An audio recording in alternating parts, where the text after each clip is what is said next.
Dear students, welcome to the knowledge series. Here under the course of EC407 Computer Communication, we are going to discuss on module 2 of the syllabus. The topic that we are going to see, it is on physical layer. So what exactly the physical layer is going to discuss? Physical layer is a layer which is being used for the interconnection of two devices or two entities for transmission of informations. So here, if you see across the physical layer, the area on transmission media is our point of a discussions. The transmission medium is the physical path by which a message travels from a sender to receiver. You can see here is a sender, here is a receiver, and this is one of the bottommost layer of the OSI. That is the first layer, the physical layer. So from the physical layer, the information is being transmitted across the medium, and through that medium it receives at the receiving sides. So let's take an example of the computers. So computer and a telecommunication device are used for signal that is being represented in the form of a data or any informations. And these signals are transmitted from a device from the sender side to the receiver side using a electromagnetic energy. So this electromagnetic energy, it may be traveling over a wireless media or through the wire media. So that's why you can see an example of electromagnetic energy includes power, radio wave, infrared, visible light, ultraviolet lights, and X and a gamma rays. So this is electromagnetic signals if you are using a wireless. Otherwise, these electromagnetic signals in the form of a wired medium is also being used. So that's why it is being termed as a cable or air. So whichever form we are transmitting these signals, that is through the transmission medium. And one more point, under the physical layer, as I mentioned that this is the lowest layer, and its responsible is for sending the bits from one computer to other. And the layer is not concerned with the meaning of the bits, and but it is try to see that bits should be transferred in a proper order. So a setup is being made in the form of a physical connections over the network, and thereby the transmission and the reception of the signal under the physical layer is being maintained. So the physical layer responsibility at the sender and the receiver side is for seeing that the bits is being set up over the transmission media. And as the transmission media, basically you try to see that the data signal is being transmitted over the physical path between the transmitter and receiver in the form of a channel. This is the channel through which the transmitted signal or the data is being sent from one place to the another. Now if you look further, the transmission media are located under and controlled by the physical layer, as I have stated earlier. Now this transmission media is broadly classified in the form of the classification is being shown. This topology you can see. In this topology, the transmission media is having a guided, that is a wired media, or an unguided or a wireless media. Under the case of a guided or a wired media, it is having a twisted pair cable, coaxial cable, fiber optics cable. And under the unguided or a wireless media, you are having a free space. That is the, when I say free space, this is nothing but a radio wave, microwave, satellite, and infrared waves. So all this thing is being put together in the form of a radio wave, microwave, satellite, and infrared under the free space. So we will try to see the each discussions one by one. So let's see the guided media.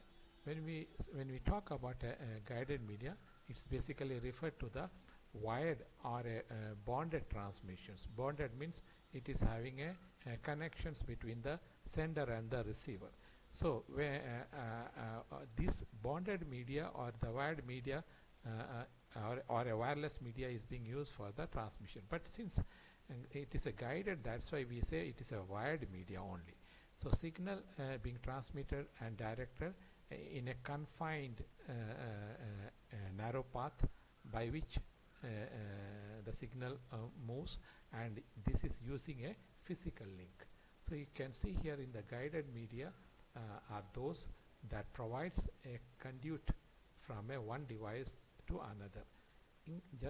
That includes twisted wire cables, coaxial cable, and fiber optics cable. Now here if you try to see the different type of a cable, including a open cable also. If you see the cable type and the bandwidth, if it is an open cable, it is having a bandwidth 0 to 5 megahertz. If it is a twisted pair, it is having 0 to 100 megahertz. If it is a coaxial cable, it is 0 to 600 megahertz. If it is an optical fiber, it is 0 to 1 gigahertz. So this is how the different cable is being put under the bandwidth from a megahertz to gigahertz range. So under this class of a discussion, let us see the first open wire. When we talk about an open wire, it is open strung along the power poles. So this is just like a power cable is there on the top, and from the bottom side we try to use another cable which is not a shielded but a protection from the noise, but this includes a multicolor cable or a single wire cable used for the data transmissions.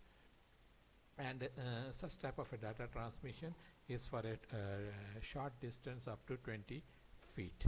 So this is an open wire transmission, where you will be finding a lot of drawback in the form of noise interference, electromagnetic, magnetic influence. So all these things may alter the transmission bits. So or it may try to corrupt that bits. So that is what we see in the case of a open wire transmission. So a power cable along with that a data cable is being transmitted on the same poles. So this is termed as a open wire systems. Now coming to the twisted pair cables, you can try to see that a twisted pair cable it consists of two separately insulated conductor wires, and it is bonded to each other. You can see that it is in the form of a spiral. So you can try to see that this is having a signal in the form of electromagnetic signal, but these signals, even it pass through this form of a twisted, you can find the poles and the angles it keeps on changing. So it consists of two separately insulated cable and which is wire wands to each other, and such pairs are bundled together. Why? Because for mechanical strength, and that is a protective strength, and also the insulator over the cable is given as a protective sheet. So thereby it can be protected from the external noise, and these are widely used in the transmission media. So you can see a plastic insulation twisted, and two wires avoid the interference, that is a noise if there is a one noise on the one wire to the other, and a crosstalks that can create unwanted signals. So it should not only noise, and there will be a adjacent channel interference in the form of a crosstalk. When I say adjacent channel, it is nothing but the electromagnetic signal interference, and they are 180-degree out of phase. So unwanted signal is being created in this one, which they are called as a 180-degree out of phase. And a twisting makes it possible for both wire to equally affects the external influence, such as a noise and a crosstalk. So whenever this twisting comes, there are chances of this external interference and like a noise and a crosstalk. So that's why it is needed that this twisted pair cable should have a proper insulations on the top side. So you can see an insulator here, and this is a conductor. So this is known as a twisted pair cables. Now we go to the next is a UTP and STP cable. UTP stand for unshielded twisted pair. So this is an unshielded twisted pair, and this is a STP, which is a shielded twisted pair cable. Now let's see the focus on the unshielded twisted pair cables. Now the unshielded twisted pair cable has the ability to block the interference because there is a plastic cover over the cable. There is a cable over which insulator is there, and the top of it you can see a plastic or a physical shield is being given. Now when you transmit this a signal over this cable, you find necessary protections, and this type of a cable is being used in the transmission media, and moreover it is suitable for the data as well as video communications. Now if you look across the advantage part, this is lesser expensive, and it is such type of a cable is easy to handle and to install. Say for example for the telecommunication underground cable, so this is easy to handle, and it has a high speed capacity also. But the disadvantage part is that even if it is a plastic cover, it is susceptible to external interference, and the performance is a little lower as compared to the STP scenario, and such type of transmission is for a short distance only because of the attenuations. Now the disadvantage part, whatever I have stated, let's see on the STP side. Now when we talk about STP, this is a shielded twisted pair, and under this shielded twisted pair you can see this one, this plastic cover is existing here, and the insulated wire is also you can see it is here, but here an additional one more section is coming. This is a metal shield is being put across this case. Now why the metal shield is being put across? It try to prevent the electromagnetic signal from the external to enter into this cable, because the moment electromagnetic signal comes to this metal shield, it is being directly absorbed, and this metal shield on the other end is connected to the ground. So immediately that signal is directly taken to the ground, or it is directly directed towards the ground. Thereby the electromagnetic signal is not subjected to interfere with the main core. So that is what we try to see. So this is a special jacket to block the external interference, and this is basically used for the fast data rate Ethernet. That particular application, this particular cable is being used. And if you look across the advantage point of view, basically this is having the performance is good for the high data rate. So since it is having a high data rate because of these protections, so this perform better as compared to the UTP. Now another point is that it can eliminate the crosstalk, because cable to cable interference is also protected, and it is comparatively faster as compared to the UTP and travel for a long distance. But the disadvantage is that you will find that this is bulky. Because of the extra metal shield, the weight also increases, and you find it bulky, and as compared to UTP this is an expensive. So comparatively you will find that because of the bulkiness, as compared to UTP, it is difficult to install, and also the manufacturing process is also little complex. So that is what we see in the case of a UTP and STP difference. Now let's see the coaxial cable. Now coaxial cable, when we talk, it has a single central conductor which is made out of a solid wire, usually a copper conductor, and is surrounded by the insulator. So you can see insulator, which is a sleeve and a metal mesh woven on the block of any outside interference. So you can see this is a metal conductor, this is an insulator, then there is a copper conductor, that is the outer conductor. On the top of it you can see an insulator, then you can find a plastic cover. So this is what we try to see in the form of a coaxial cable. Now if you see the such type of a cable with so many sleeves with the additional metal mesh woven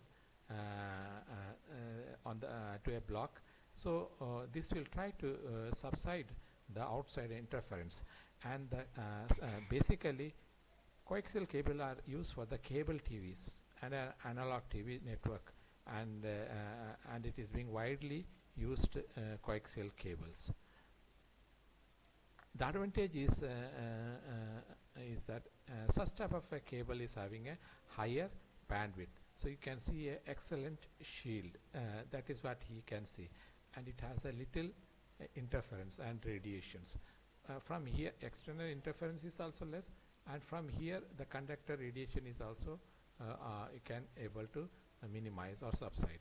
And the central is a solid core conductor, and outer is a metal foil or a braid. So you can see this is a if suppose this is a positive, then this is this outer conductor is a negative.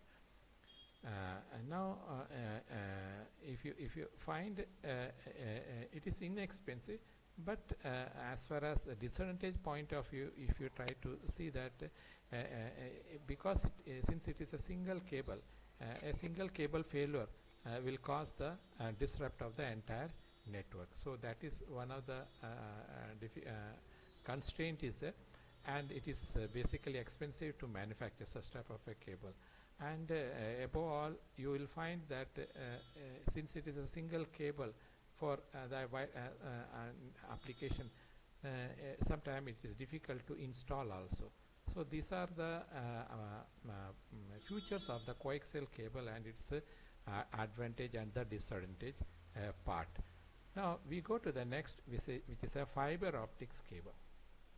Now you can try to see that fiber optics are a cable that are made of optical fibers that can transmit large amount of information at the speed of light. You can see that this is a glass wires through which the signal data signal is being sent in the form of a light, and at the edge you can see that there is a brightness that shows that the light is being transmitted. So the fiber optics follow the principle of a total internal reflections, and this total internal reflection is being used in the fiber optics cable to transmit the data signal. That means you know that any light, whenever it is incident, it is going to have a reflections. If the light is not reflecting, then it will go treated as a refraction rays.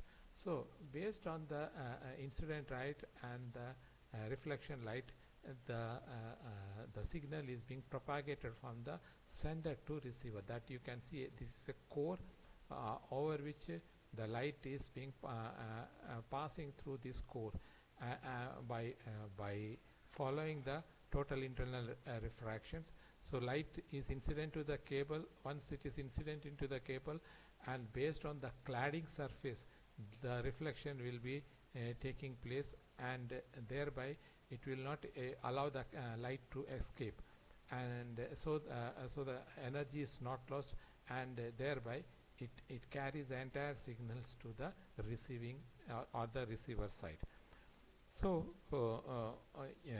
we try to see that this core is basically a less dense glass. Even a plastic use or a plastic basically used on the top of the core. That means glass and plastic. So glass is less and the plastic is more dense. So thereby the reflection properties take place. The advantage is that this type of cable is light in weight, and it has a less signal attenuations. Because of the less attenuations, it can it has an increased capacity and the bandwidth. Moreover, it has a resistance to the corrosive material, because this is a glass which is not prone, it is not affected by the corrosion, so that's why it is having a resistant to corrosive material. And moreover, it has one of the biggest advantages. It has immunity to electromagnetic interference. But the disadvantage is that this, since it is a glass, it is fragile in nature, and the manufacturing and the product of fiber optic cables cost is high, and this needs a very proper care, and a trained person need to install. That's why it is we find it is difficult to install and maintain. Moreover, it is a unidirection communications, and if a bidirectional is needed, you have to put two different cables. So that is another form of representing. Or you have a two cable and protected by a shield. So fiber optics cable is being used in the wider application in the modern world. Now we go to the next part of our discussions, is a unshielded area of or a unguided media. Unguided media, what we term is as a wireless media. So unguided media, you can see that it is basically referred to the wireless or a unbounded transmission media, unbounded. So and no physical medium is required for the transmission of the electromagnetic signal. That means sender to receiver is not is physically having any contact. So this unguided media or a wireless transmission is divided into three classes: radio waves, microwave, and infrared. So this is coming under the wireless transmission phase. And when we talk about a wireless communications, it is basically used for transmission of informations over a distance without the use of a electrical conductor or a wires. The such type of a transmission used for particularly for a televisions. You can we are witnessing radio, even in the radio communications, etc. Now we will see some of the bands. You can try to see that these are the bands of a frequency, these are the ranges, these are the propagations, and these are the applications. So this is what we are going to see here. Now when we talk about a very low frequencies, it is having a range of 3 to 30 kilohertz, and it uses a ground propagations. Ground propagations means over the earth the signal propagate. That is a ground propagation, and you can find that it is having a range from 3 to 30 kilohertz. Now when you talk about low frequency, it is having a range between 30 to 300 kilohertz, which is a ground communications, and this is used for the radio or beacon or for a navigations purpose. And here this is a long range radio navigation purpose. This very low frequency is being used. Medium frequency 300 kilohertz to 3 megahertz, this is a sky propagations, and here the signal is propagated through a ionosphere, so that's why you can see it is for a AM radio. High frequency, which is from 3 megahertz to 30 megahertz, again it is a sky, and it is used for the special aircraft communication or a citizen in the ship communication, like a citizen band also. Very high frequency, that is a 30 to 300 megahertz. It is basically used for the a line of sight or a sky that is on the ionosphere communications, using just like a in the form of a satellite communication or a basically it is used for the satellite communications. And ultra high frequency 300 megahertz to 3 gigahertz, and this is used for the TV, cellular phones, paging, satellites. Again it is the high frequency form of a line of sight communication. Super high frequency, that is 3 to 30 gigahertz, again a line of sight satellite communications. And extremely high frequency, that is 30 to 300 gigahertz, again line of sight radar and satellites. So these are nothing but the different form of communications. That is what we represent in the form of a band. So here you can try to see the propagations method. When we talk about a ground wave propagation, you can see the signal is propagating in the ground, that is in the 2 megahertz. So this is your ionosphere. So the signal is propagating on the top surface of the earth. When you talk about the skywave propagations, the signal is transmitted, it hits the ionosphere and returns back. So that is a sky propagations. When we talk about a line of sight propagations, it's a satellite communications over a long distance. So either you use a line of sight communication, or you use on the ground station to the satellite and then back to the ground receiver. So that is how another form of the ionosphere oriented or the sky oriented propagations. So that is known as a line of sight propagation. Now another important thing is that you try to see in the ground propagations, the earth surface is, or the curvature is being taken into considerations. But in the case of sky propagations, from the earth surface to the ionosphere reflection is being taken. But when you talk about a line of sight propagations, either it is point to directly connected from a line of sight, like a microwave propagations, or you can take a more or less like a point to point. Here you are using a satellite for the sky propagation.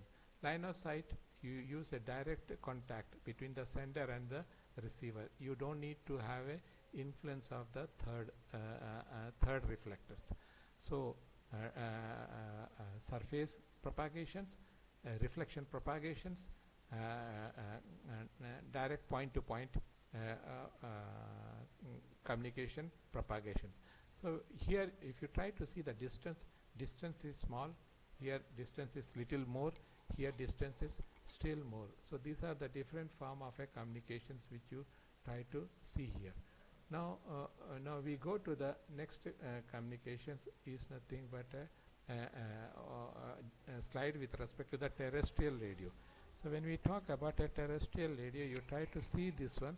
This is what I have shown here: ground wave, sky waves, and a line of sight. Where we talk about a ground propagation on the surface of the earth, sky wave, it is always reflecting from the number of satellites. If you have a number of satellites on the surface, the propagation will try to communicate and it will try to reflect. So this will go as a sky wave propagations. And when you talk about a line of sight, it is a direct point-to-point contact communications. So for a further understanding of radio waves, we try to see that a range of frequency is from a 3 kilohertz to 1 gigahertz called as a radio wave. So this is, you should remember, the range of a radio wave propagation is having the range 3 kilohertz to 1 gigahertz. So this is the range of frequency that we try to put across. The range of frequency between 1 gigahertz to 300 gigahertz is termed as a microwave frequency. So in the radio wave, your signal is propagating in a omnidirectional. So number of receiver which is in the around 360-degree proximity, it is going to receive. So sending and the receiving antenna are not in a line of sight, or it is not aligned. You can receive the signal even in your home, inside the room. So that's why the radio wave propagations is so having a wider applications. It can be received inside the building. Isolations of communication is difficult, so because you cannot able to block the radio waves. Radio waves are used for a multicast communication such as radio, TV, and paging system. So these are nothing but the applications. Even the FM radio or even a cordless phones, we are using this radio wave applications.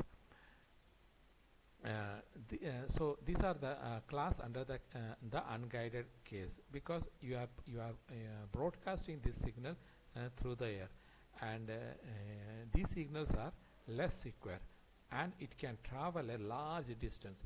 Why it can travel? Lambda is equal to C by F. So F is nothing but the frequency which is on the denominator side, and lambda is the wavelength.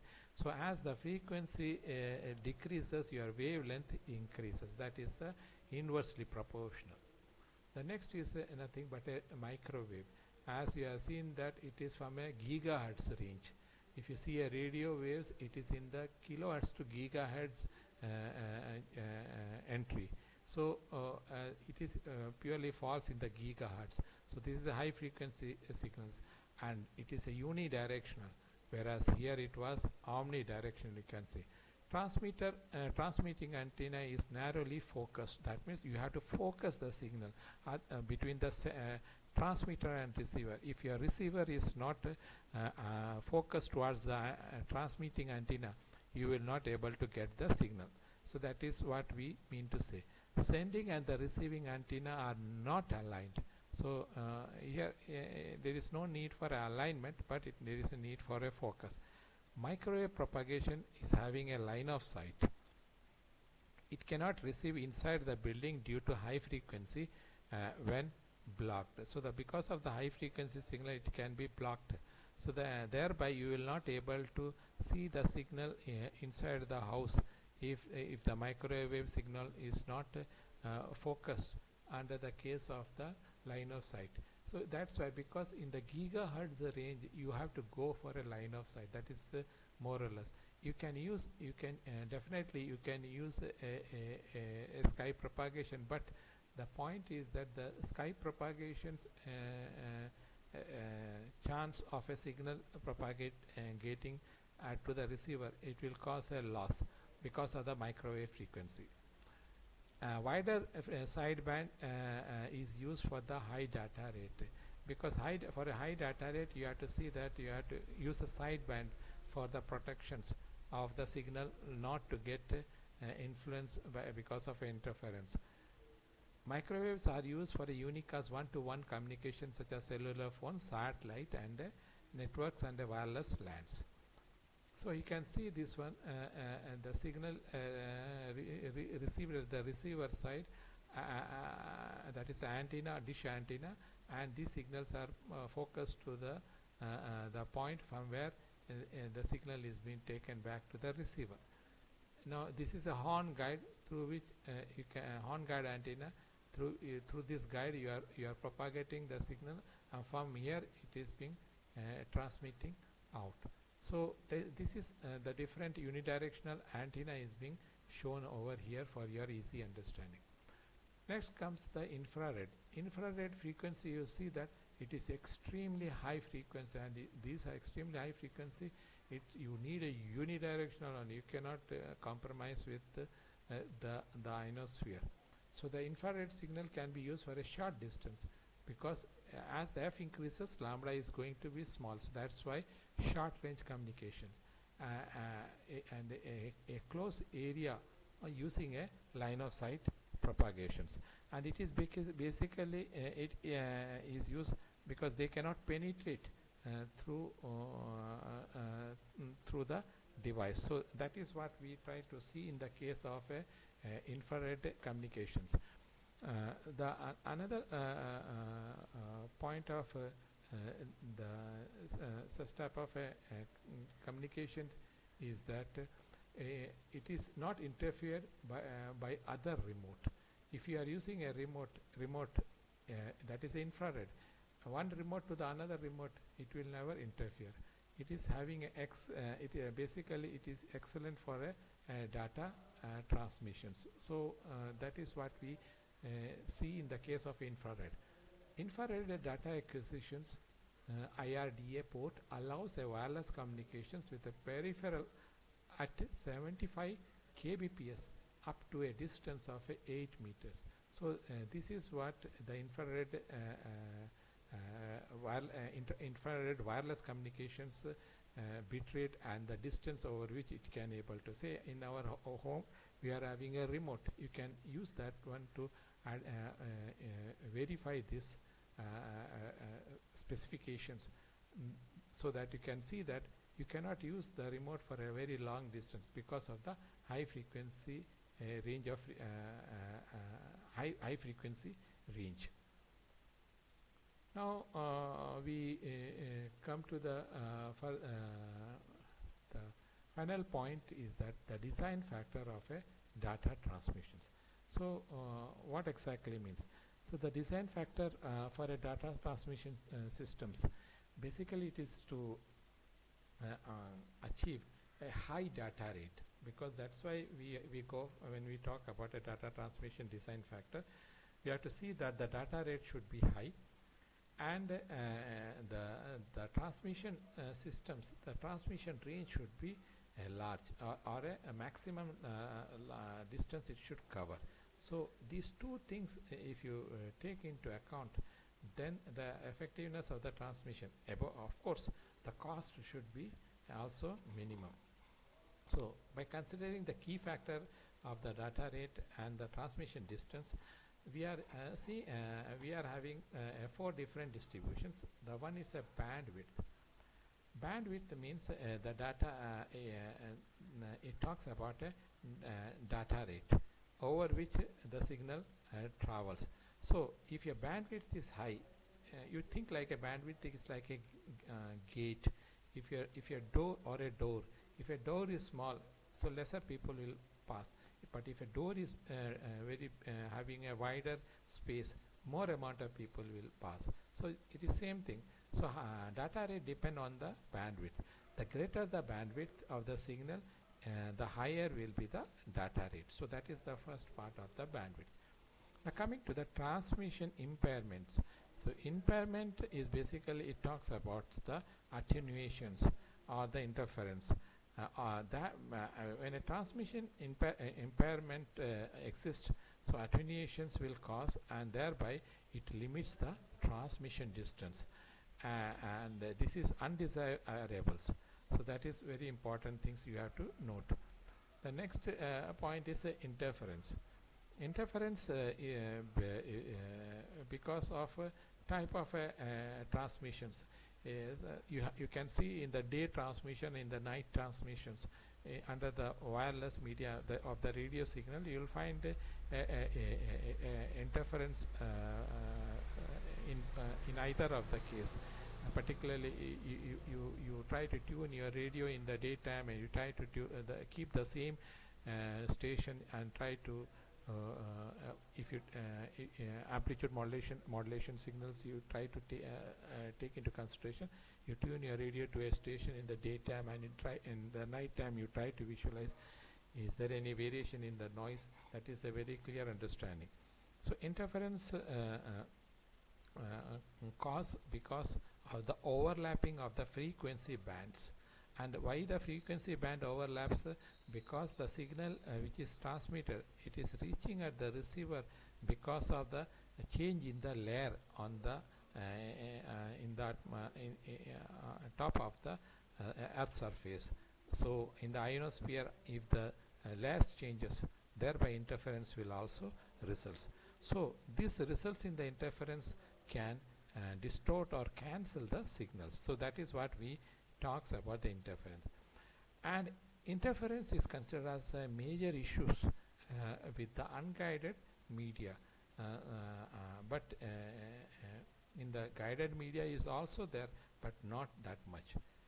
Number of receivers. In a guided media, as the number of receivers shared links, so in that case, what happens? More attenuations and distortions are introduced basically, and that limits the signal for long distance, and thereby the data rate also affects. So if you increase the number of receivers, so what will happen? The bandwidth is also you are limiting. So if the number of receivers increases, automatically what will happen? Your data will not able to propagate fast. So that is one of the constraint you can see in the case of the increase in the receiver. Particularly, you can observe that when the traffic is large or traffic is more, and at that time, if you are downloading any signal, your signal will not able to download because of the congestion, network congestions. But also, if you try to see if your internet bandwidth is small, or you are taking a lesser packages of internet bandwidth as compared to the high Mbps. So what is going to happen if your Mbps is low? So automatically the download of any particular file or a particular informations, it will take a large times. But when you are having a higher bandwidth signals, if your data rate is able to download within the large capacity of the bandwidth that you are taken for your internet connectivity, then automatically you will find that there is a speed in the downloads. So this is another point, is that so number of receivers that will cause the more amount of attenuation and distortions. So these are the points related to the design factor of a data transmissions. So we have gone through the transmission media. We discuss about the class of a transmission media. We talk about a guided media, where we talk about open wire, twisted wire pair cable, then UTP, that is unshielded twisted pair cables, shielded twisted pair cable. Then we talk about a coaxial cable, fiber optics cable. Then we discuss about a unguided media, that is a wireless media, where we talk about a radio waves, microwave and infrared. And in the radio waves, we have seen that it is a ground wave propagations, and when we talk about a medium waves, it is a sky waves, and when we talk about infrared, we seen that it is a line of sight propagation. So these are the point we have seen, and finally we have seen the design factor. So with this point of our discussions under the class of the physical layer, we conclude here for the module 2 under the sections of a physical layer. Thank you all.